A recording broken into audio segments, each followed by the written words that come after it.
Taranja baolina lavalava sokatra androany tamin'ny fomba ofisialy ny topilalaovana fito ambin'ny folo sy roa arivo izany ka tamin'ny alalan'ny super coupe no nentin'ny fédération nanokatra ny topilalaovana tamin'ity taona ity zany ka dia nikatrohan'ny 3FB sy zareo FTM Manjakaray mbola zareo avetsy Manjakaray no mivoaka mandresy tamin'ny isa sivy amby roapolo no sivy ambin'ny folo no porofiny Dakar zany mbola izy nilarana voalohany eto Madagasikara eo amin'ity taranja baolina lavalava ity.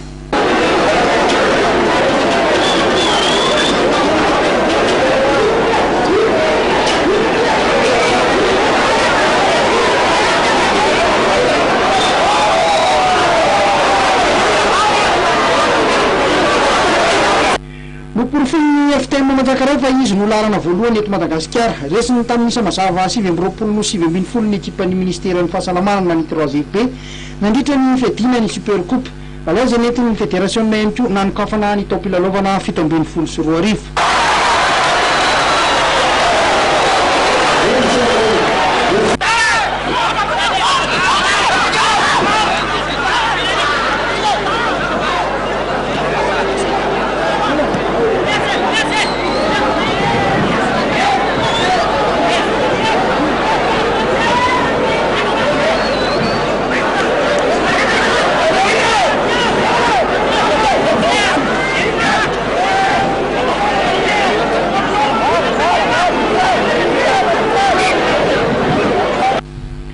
Nanatombo teo amin'ny lafin'ny tanjaka sy ny teknika ny mpilalao Dakar tamin'ity androany ity. Nirafitra tsara ihany koa ny faiza miaraka ho an'ireo mpilalao FTM natao anaty vaina tany amin'ny Troakara.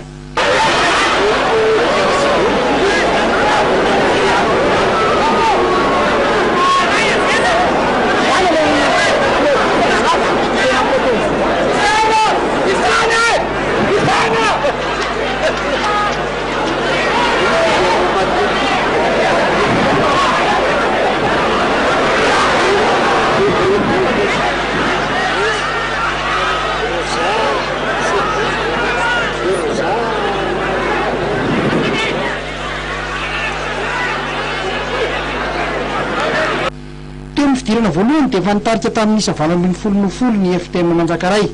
Tao anatin'ny 10 minitra nanomboan'ny lalao dia efa nahatonga baolina nentin-tanana ny FTM. Taorian'izay dia niezaka namaly fanafihana ny 3FB ary nahatonga baolina nentin-tanana ihany koa. Hita nifantanja tsara ihany koa ny lalao an'ny Rotota teo amin'ny fizaram-potoana voalohany na dia nanatombo anisa aza ny Manjakaray.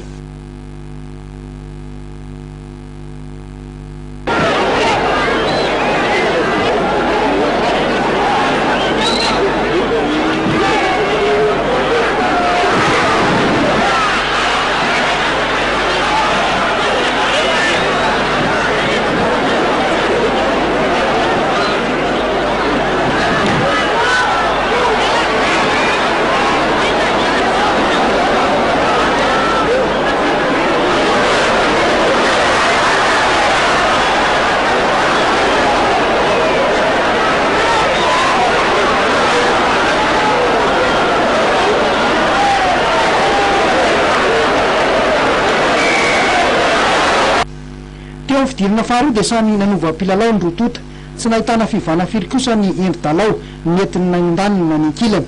Nampiasa trano ireo mpilalao ny aingam-pandeha tany Mokara no nataon'ny Rotota nentin'ny lalao an'ny Dakar ka dia nisesisesy ny baolina maty. Tosahirana ny ari-tena fotsiny sisa ny 3FB teo amin'ny fidirana faharoa ka dia tsy nahavita nanombo baolina intsony.